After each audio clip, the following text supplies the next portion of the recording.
जय भारत, जय हिंद, वंदे मातरम। साथियों, जैसा कि आप लोगों के कमेंट्स आ रहे थे कि सर रीट की काउंसलिंग में मेंस का रिजल्ट आने के बाद रीट काउंसलिंग में कौन कौन से डॉक्यूमेंट चाहिए या किन किन डॉक्यूमेंट्स की आवश्यकता होगी, तो उसके ऊपर आज का अपना ये वीडियो रहने वाला है। और मैं आशा करता हूँ कि ये वीडियो आपके लिए बहुत ही जो है हेल्पफुल होगा। तो ध्यान से देखिए आप कि अपनी इस काउंसलिंग में आपको किस किस डॉक्यूमेंट की जो है ज़रूरत होगी। तो चलिए स्टार्ट करते हैं आज का वीडियो बिना किसी तरह से टाइम पास किए। तो ये है दोस्तों वो नोटिफिकेशन जो अभी पिछले साल काउंसलिंग के समय जारी हुआ था, सेम ऐसा ही नोटिफिकेशन इस बार भी जारी होने वाला है। दोस्तों अब बात करते हैं अपन उस चेक लिस्ट की, जिसमें कि सब डिटेल है कि आपको कौन कौन से डॉक्यूमेंट जो है काउंसलिंग के दरमियान साथ में रखने हैं या वहाँ अटैच करने हैं। तो ये पिछली जो अभी रीट भर्ती परीक्षा हुई थी अपनी 2021-22 वाली, उसका जो नोटिफिकेशन मैंने आपको अभी बताया और उसकी चेक लिस्ट मैं आपके सामने ला रहा हूँ। ये इसमें इन जगह पे तो जो आपका डिस्ट्रिक्ट नाम और ये आप जो भी कैटेगरी और आवेदन क्रमांक जो भी है, आपका अभ्यर्थी नाम, माता का नाम, लिंग वगैरह, ये डिटेल आपको पढ़नी है। फिर नीचे आती है आपकी चेक लिस्ट। ठीक है, चेक लिस्ट में क्या है दोस्तों कि इस तरह का एक प्रपत्र आपको दिया जाएगा, उसमें आपको सब जो है भरना है। तो केवल ये अभ्यर्थी के उपयोगार्थ जो ये कॉलम है, इसमें आपको डिटेल भरनी कि आप कौन सा जो है डॉक्यूमेंट किस जगह लगा रहे हो। बाकी ये दूसरे कॉलम आपको खाली रखने होंगे। इनमें जो है वहाँ जो भी सत्यापन दल बैठेगा, जो आपकी पात्रता की जाँच करेगा, वो फॉर्मेलिटी जो भी है वो करेंगे। तो चलिए एक एक करके मैं आपको बताता हूँ कि आपको कौन कौन से डॉक्यूमेंट चाहिए और उनको कैसे जो है अटैच करना है। सबसे पहले लेते हैं अपन आवेदन पत्र। क्रम संख्या 1 के ऊपर ही इन्होंने दे रखा है आवेदन पत्र। मतलब आवेदन पत्र की प्रति कौन सी, जो आपने रीट मेंस का फॉर्म भरा था उसकी जो प्रति थी वो आपको यहाँ पे लगाना है। फिर नेक्स्ट आ जाता है आपका आधार कार्ड। आधार कार्ड की प्रति आपको इसके साथ जो है अटैच करनी है। फिर आता है आपका माध्यमिक परीक्षा की अंक तालिका प्रमाण पत्र। अगर इसकी बात करें दोस्तों, 2009 से पहले जिन्होंने भी सेकेंडरी या सीनियर सेकेंडरी कंप्लीट कर रखी है, उनका क्या होता था कि मार्कशीट और सर्टिफिकेट दोनों अलग अलग आते थे। और उसके बाद में 2009 के बाद में जो भी बोर्ड के एग्ज़ाम हुए हैं, उनमें सब कमांड ही आ रहा है, मार्कशीट और सर्टिफिकेट। तो जैसा भी है आपके पास, जैसे भी उपलब्ध है वो चाहिए, सेकेंडरी और सीनियर सेकेंडरी। जैसे ये हो गया 10th का और ये हो गया 12th के लिए उच्च माध्यमिक परीक्षा। फिर आ जाता है आपका स्नातक समकक्ष के समस्त वर्ष और सेमेस्टर की अंक तालिका। मतलब आपकी जो ग्रेजुएशन है, जो आपने बीए, बीएससी या बीकॉम जो भी कर रखा है, उसकी फर्स्ट ईयर, सेकंड ईयर और फाइनल ईयर, मतलब तीनों मार्कशीट जो है वो, प्लस आपकी डिग्री, उपाधि इन्होंने लिख रखा है उपाधि, ये जो है आपको सबमिट करवानी है वहाँ। उसकी फोटो प्रति भी जो है वहाँ लगानी। और अगर आपकी डिग्री जो है जनरेट नहीं हुई है तो आप यूनिवर्सिटी में जाएंगे, वहाँ से आपको जो है एक अनंतिम डिग्री, एक सर्टिफिकेट वहाँ से वो जो है प्रोविजनल डिग्री जो आपको वो दे देंगे। अगर वो नहीं भी है तो आप शपथ पत्र बना के दे देंगे, उससे भी काम चल जाएगा।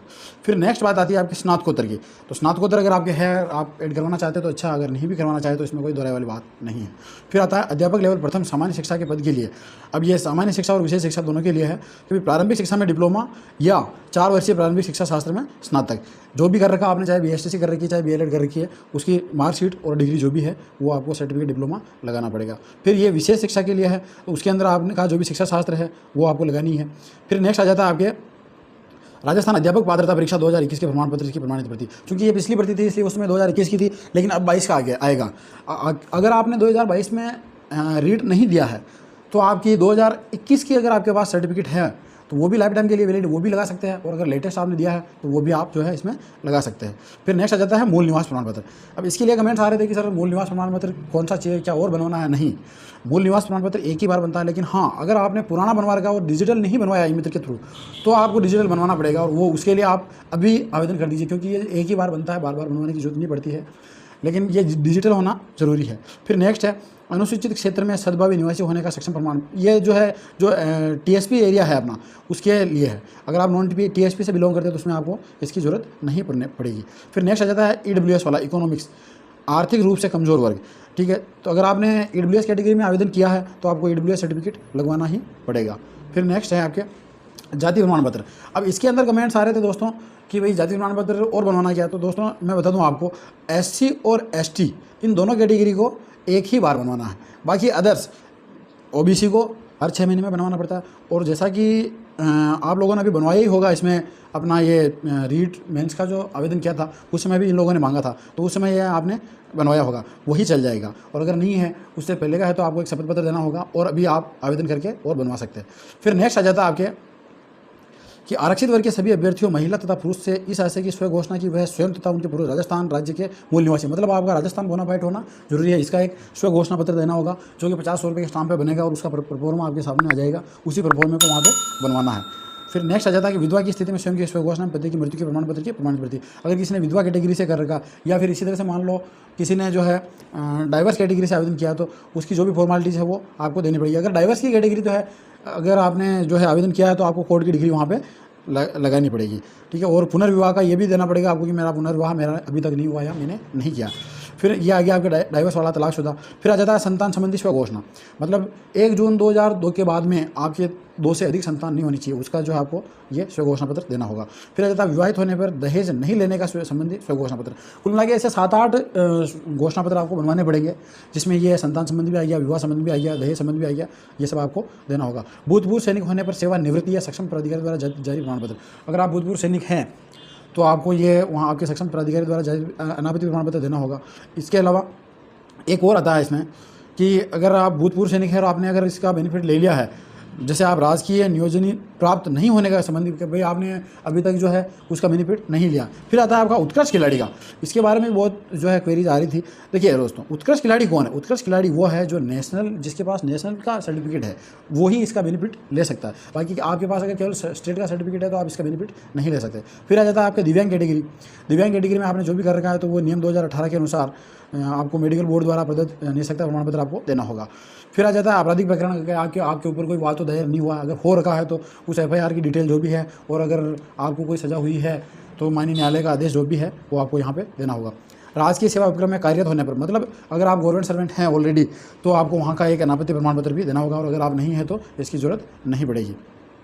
बहुत इंपॉर्टेंट चीज़ आती है ये कि आवेदन में 2.5 लाख रुपये से कम की आय सूचना भरी है। अगर आपने उस समय फीस में 100 रुपये की छूट लेने के लिए 2.5 लाख से कम आपकी आय दर्शाई है तो फिर आपको सक्षम अधिकारी द्वारा जारी आय प्रमाण पत्र जो है आपको यहाँ देना होगा। और अगर आपने 2.5 लाख रुपये से कम की आय नहीं बताई है, ज़्यादा की बताई है, तो फिर कोई दिक्कत नहीं, इसकी जरूरत नहीं पड़ेगी। शैक्षणिक एवं प्रशासनिक योग्यताओं के संबंध में स्व घोषणा पत्र, ये आपको वो 50 रुपये 100 रुपये के स्टाम्प के ऊपर बनवाना पड़ेगा कि जो भी मेरी डिग्री में आप प्रस्तुत कर रहा हूँ ये सब सही है, और अगर इनके संबंध में कोई भी खामी पाई जाती है उसका जिम्मेदार मैं स्वयं होऊंगा। अभ्यर्थी के अंतिम शिक्षण संस्थान द्वारा प्रदत्त चरित्र प्रमाण पत्र, आपकी लास्ट क्वालिफिकेशन जो भी किया है, चाहे आपने BA किया हो, चाहे B.Ed किया हो, चाहे STC किया हो, जिस संस्थान से आपने किया है वहाँ से आपको एक जो है चरित्र प्रमाण पत्र मिलेगा, वो आपको इसके साथ लगाना। और इसके अलावा 2 चरित्र प्रमाण पत्र और बनेंगे जो सक्षम अधिकारी द्वारा बनेंगे, वो आपको बनवाने पड़ेंगे। फिर है ये निर्धारित शुल्क का है तो ये तो आपने पे कर ही रखा है, इसमें कोई दिक्कत ही नहीं। फिर ये आपको स्व घोषणा पत्र देना होगा कि भाई ये मैं निवासी ये हूँ, मेरा नाम ये है, और ये मैंने जो प्रमाण पत्र दिए हैं वो सही है, अगर गलत पाया जाए तो मेरे विरुद्ध जो है कार्रवाई की जाए। फिर ये स्व घोषणा पत्र बनेगा। जो 8 प्रोफार्मा मैं आपको बता रहा हूँ, 7-8 प्रोफार्मे बनेंगे, वो प्रारूप 50 रुपये 100 रुपये के स्टाम्प के ऊपर, वो ये इन चीज़ों के बनेंगे। जैसे एक तो हो गया कि ये मैं राजस्थान का मूल निवासी हूँ, दूसरा विधवा या इनका है तो वो बनेगा, ये केवल गर्ल्स के लिए है, बॉयज़ के लिए नहीं। फिर नेक्स्ट हो जाएगा आपका कि संतान वाला, ये सब दोनों को बनाना पड़ेगा। उसके बाद आ जाता है आपका दहेज नहीं लेने का, ये भी जो है आप बॉयज़ हैं तो आपको बनवाना पड़ेगा। फिर नेक्स्ट आ जाता है आपका भूतपूर्व सैनिक के संबंध में क्या है तो उसकी डिटेल भी आपको देनी पड़ेगी। फिर आ जाता है ऑनलाइन आवेदन में प्रस्तुत समय शैक्षणिक आपराधिक प्रकरण विचाराधीन लंबित नहीं है, ये बना के देना पड़ेगा, और अगर विचाराधीन है तो उसकी डिटेल आपको देनी पड़ेगी। फिर नेक्स्ट आ जाएगा आपका अभ्यर्थी का हस्ताक्षर और फिर स्व सत्यापन, एक ये प्रारूप बना के आपको देना पड़ेगा, और ये जो है सारी आपकी डिटेल हो जाएगी। तो ये थी दोस्तों वो चेकलिस्ट जो आपको आपकी काउंसलिंग के दरमियान वहाँ बनानी है, और ये डॉक्यूमेंट आपको वहाँ सबमिट करवाने हैं। ये नोटिफिकेशन के साथ में ये चेकलिस्ट आ जाएगी, यहाँ से देखिए आपको कंप्लीट करवाना है। रही बात पुलिस वेरिफिकेशन और मेडिकल की, तो ये आपको आपकी काउंसलिंग के बाद में आवेदन करना है पुलिस वेरिफिकेशन, क्योंकि वो जो है लेटेस्ट मांगते हैं। वैसे तो 6 महीने तक का वैलिड रहता है, लेकिन वो लेटेस्ट मांगते हैं, इसलिए आपकी काउंसलिंग के बाद में आपको पुलिस वेरिफिकेशन के लिए आवेदन करना है।